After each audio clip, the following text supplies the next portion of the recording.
Be فرما رہی ہیں کہ عباس سجدے میں جو جملہ دہرا رہا تھا میں وہ جملے پڑھے عباس کہہ رہے تھے اشہد ان لا الہ الا اللہ اشہد ان محمد رسول اللہ اشہد ان علی ولی اللہ. اگلی سطر سننا جو غازی کے نوکر بیٹھے. بی بی کہتی عباس نے دنیا میں آتے کہا اشہد ان حسین و امامی، میں گواہی دیتا ہوں حسین میرا امام ہے. علی نے مانگا تھا بیٹیوں کے پردے کی خاطر.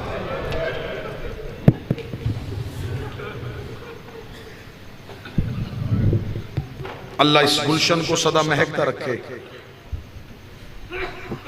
شہزادی اس صحن کو کبھی کسی بد نظر کی نظر نہ لگے. یہ گلشن سدا ایسے ہی مہکتا رہے. غازی کے علم کے سائے میں رہو.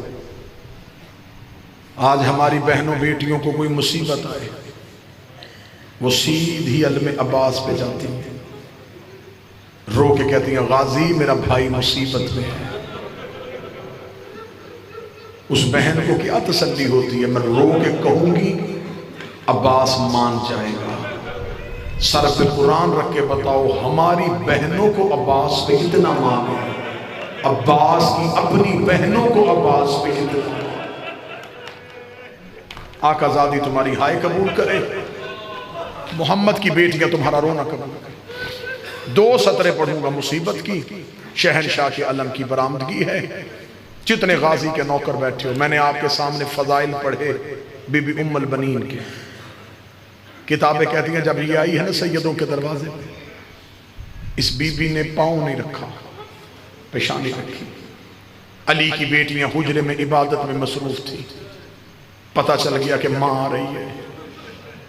میری آقا زادیاں حجرے سے اٹھی تو بی بی ام البنین حجرے میں داخل ہو گئی. رو کے ہاتھ باندھ کر دی شہزادیوں ماں بن کے نہیں کنیز بن کے.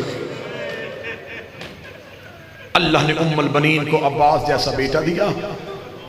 اب میں تمہارے رونے کے لیے جملہ پڑھوں. کتابیں کہتی ہیں عباس اتنا زمین پہ نہیں چلا جتنا بہنوں کے ہاتھوں میں رہا. تیری چیخ کے لیے جملہ کہہ رہا ہوں. کتابیں کہتی ہیں غازی کی بہنوں نے وقت مقرر کیے ہوئے تھے. ظہر تک عباس میں اٹھاؤں گی، مغرب تک کلثوم تو اٹھائے گئے. اتنا عباس ہاتھوں میں رہے کہ جب چلنے کے قابل ہو گئے نا عباس تو ایک دن اپنی ماں کی حویلی میں آئے.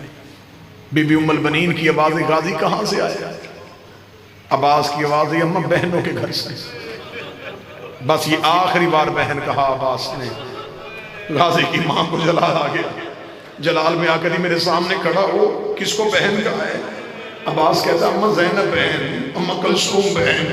بی بی رو کے کہتی غازی پہلے تو بچہ تھا میں نے تجھے نہیں روکا. عباس اب تو جوان ہو رہا ہے میں تجھے آج بتاؤں وہ تیری بہنیں نہیں وہ تیری آقا زادیاں ہیں. عباس وہ تیری آقا زادیاں ہیں. تو ہے کنیز کا بیٹا وہ ہے بطول کی بیٹیاں. اتنا جملہ کہنا تھا. غازی قدموں پہ ہاتھ رکھ کے مجھے پہلے کیوں نہیں بتایا میں کنیز کا بیٹا ہوں. ہاں عباس تو کنیز کا بیٹا. پھر زندگی گزر گئی. غازی نے زینب کو بہن نہیں کہا. حسرت رہی علی کی بیٹی کی کہ عباس بہن کہے.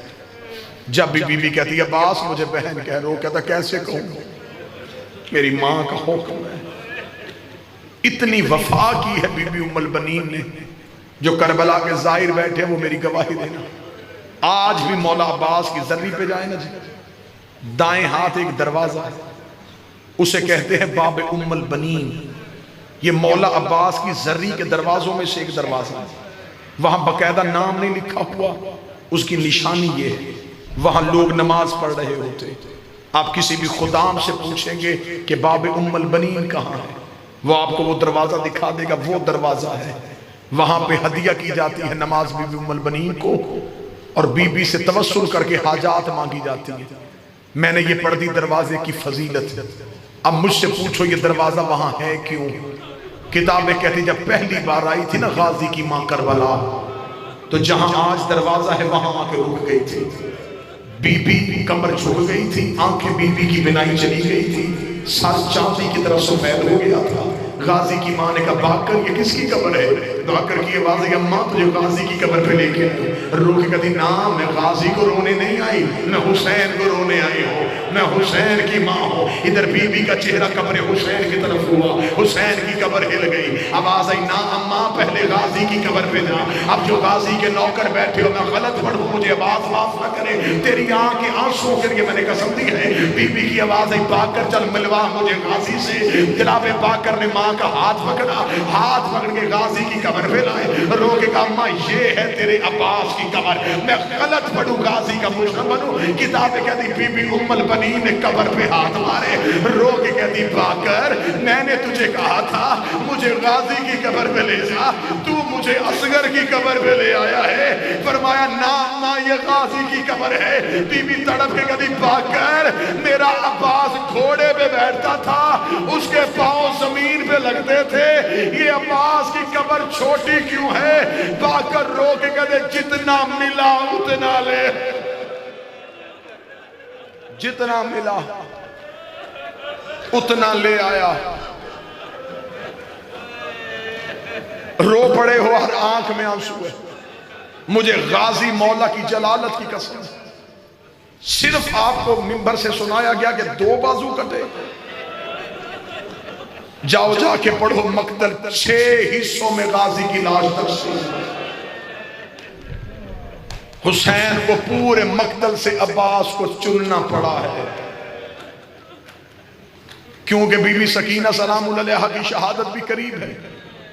اب میں کوشش کروں گا کہ میں دونوں کے درد اکٹھے پڑھ دوں۔ میں درد پڑھنے سے پہلے آپ کو ایک عمل دینے لگوں، یہ عمل میرا ذاتی نہیں، ایک مجرب ترین عمل ہے، ایک عارف سیدزادے کا۔ مشکل سے مشکل دعا پوری نہ ہوتی، ایک عمل کر کے دیکھنا، بیٹیاں لے کے علم پہ جانا، خود پیچھے کھڑے ہو جانا، بیٹیاں علم پہ بھیجنا، دور کھڑے ہو کے کہنا غازی میں بیٹی سفارش بنا کے لایا ہوں، مولا بیٹیاں تو قاتل بھی خالی نہیں بھیجتے، غازی یہ تیرا دیا ہوا طریقہ ہے، تجھے بھی جب حسین اجازت نہیں دے رہا تھا تو بھی سکینہ کو سفارش بنا کے لے کے گیا تھا، عباس تجھے تیری سفارش کا واسطہ، غازی میری سفارش قبول کر لینا، تیرے علم چھوڑنے سے پہلے عباس تیری حاجتیں پوری کر دے گا۔ سکینہ کو لے کے جب پہلی بار حسین کے سامنے گئے تھے، حسین روکے گا سکینہ کیوں بھیج رہی ہے؟ فرمائے اصغر کا پانی چاہیے، فرمائے اصغر تیرا کیا لگتا ہے؟ بابا میرا بھائی لگتا ہے۔ حسین روکے دے تیرے بھائی کی عمر کتنی ہے؟ فرمایا 6 ماہ۔ فرمایا غازی کی عمر کتنی ہے؟ فرمایا 32 سال۔ حسین روکے دے فیصلہ خود کرنا، ایسا نہ ہو نہ تیرا 6 ماہ کا بچے نہ میرا 32 سال کا۔ بی بی سکینہ نے بھیجا عباس کو فرات پہ، یہ ہے غازی کا جانا۔ ایک سطر سنو گے اسی پہ علم برآمد ہو جائے گا۔ جب قید آزاد ہوئی نا، 3 اونٹ آئے زندان کے دروازے پہ، جس نے ہائے نہیں کہا وہ مجھ سے پوچھے تو صحیح کہ حسین مدینے سے 3 لے کے چلے تھے، 53 لے کے چلے تھے، 50 اونٹ علی ولی اللہ بچاتے لگ گئے، 3 اونٹ زندان کے دروازے پہ آئے، علی کی بیٹیوں نے دیوار کی ٹیک چھوڑی، عالیہ کی آواز ہے سجاد ہم کہاں جا رہے ہیں؟ آواز ہے اماں قیدیں آزاد ہو گئیں، اماں ہم مدینے جا رہے ہیں۔ علی کی بیٹی کی آواز ہے نا سجاد میں نے مدینے نہیں جانا، مجھے پہلے لے کے جا سکینہ کی قبر پہ، کوئی بیٹا پردیس میں چھوڑ کے نہیں جاتا، میں تو بیٹی پردیس میں چھوڑ کے جا رہی ہوں۔ جتنے سید بیٹھے ہو مجھے جملہ معاف کر دینا، زیادہ سے زیادہ میں 1.5 نہیں تو 2 منٹ پڑھ کے ممبر چھوڑنے لگا ہوں، جتنے سید بیٹھے ہو نادم کر دینا۔ بی بی رو کے کہتی سجاد پہلے مجھے اس کی قبر پہ لے کے جا جو روز رسیاں چوم کے پوچھتی تھی کہ پرندے تو گھروں کو جاتے ہیں، کبھی ہم بھی مدینے جائیں گے، سجاد مجھے سکینہ کی قبر پہ لے جا۔ سجاد 3 اونٹ لے کے بی بی سکینہ کی قبر پہ آیا، سب سے پہلے سجاد سجاد کی نظر سکینہ کی قبر پہ پڑی. کتابیں کہتی سجاد نے اونٹوں کی بہار چھوڑی, سید سجاد سکینہ کی قبر پہ گرے, رو کے کہتے بھائی بن کے نہیں, امام بن کے شکریہ ادا کرنے آیا ہوں. سکینہ تجھے پینے کا پانی ملتا تو خود نہیں پیتی تھی, میری کڑیوں پہ ڈال دیتی تھی. سکینہ روز پوچھتی تھی کہ ہم نے گھر کب جانا ہے. دیکھ سکینہ میری کڑیاں کھل گئی ہیں, دیکھ سکینہ پھوپھی کی رسیاں کھل گئی ہیں. ادھر سے بی بی زینب کی آواز آئی, کلثوم سجاد کو اٹھا, کہیں بہن کی قبر پہ بھائی مر نہ جائے. بی بی کلثوم نے سجاد کو اٹھایا, بی بی زینب نے بی بی کلثوم کو اٹھایا. جو غازی کے نوکر بیٹھے ہو سب سے آخر میں آئی علموں والے عباس کی زوجہ فضل کی ماں, رو کے کہی سیدزادیوں ایک بات پردہ کرو, مجھے سکینہ سے کوئی بات کرنی ہے. بیبیوں نے پردہ کیا, شام کی دھرتی میں زلزلہ آیا. زینب نے مڑ کے دیکھا, عباس کی زوجہ نے برقعے کے نیچے سے عباس کا کٹا ہوا سر نکالا, سکینہ کی قبر میں رکھا, ہاتھ باندھ کے کھڑی ہو گئی. رو کے کہی بی بی نوکر معافی مانگنے آیا ہے, بی بی پانی لینے گیا تھا, بی بی فرات پہ سو گیا. سکینہ کی قبر ہل گئی, آواز آئی اماں سر اٹھا, میں راضی, میرا کربلا کا غریب راضی, میری بقیے والی زہرا ماتم حسین. شیعتی مهما شربت معزم فاسكنوني أو سمعتم بقريب أو شهيد فاندروني ليتكم في يوم عاشوراء جميعا تنظروني فأسنى استيلة